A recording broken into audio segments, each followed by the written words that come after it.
have you got any advice, Rory, on how property investors can use bridging finance to grow their property portfolio? And is there an effective way to work with bridging finance?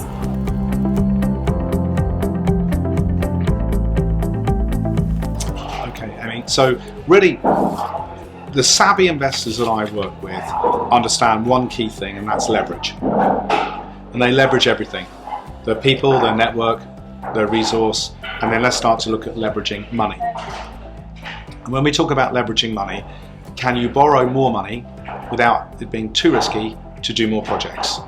So if you had one, let's say we found a buy-to-let property, we use our £100,000 purchase price, it's run down, you need to spend maybe £10,000 or £15,000 to refurbish it. If you're able to borrow as much of that money either through debt or equity, which we talked about earlier, therefore you can do more projects. If you can do more projects and each one is profitable, and so your goal might be to either retain some of the assets or sell them, or a mixture of the two. So bridging gives you the ability to do more, you can leverage more, which means you can make more money on the right type of project. And that could be buy, refurbish, refinance, buy, refurbish and sell. Yeah, very, very simple. What you need to be clear of is if you're looking to either retain the asset or sell on, we do have what we call the 6-month rule, and some lenders are cautious if you refinance within the 6-month period. So you just need to be mindful of that.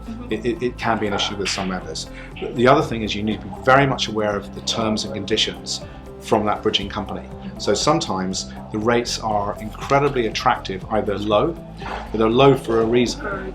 If you were on a really short-term bridge and you didn't repay within, say, 6 months, you probably would have been better off taking maybe a 9 or a 12-month bridge, because some of the bridging penalties, the rate may double. And in that example, I remember speaking to someone some years ago. They had a very low rate. We said, just send me the contract. And embedded on page 5 of the contract, it basically said the bridging penalty rate will double, and it will go back to the date of inception from the loan, which basically meant from the very, very start, you're going to pay way more than you were ever quoted. And so again, you need to understand that. So I think it's a great idea for more leverage.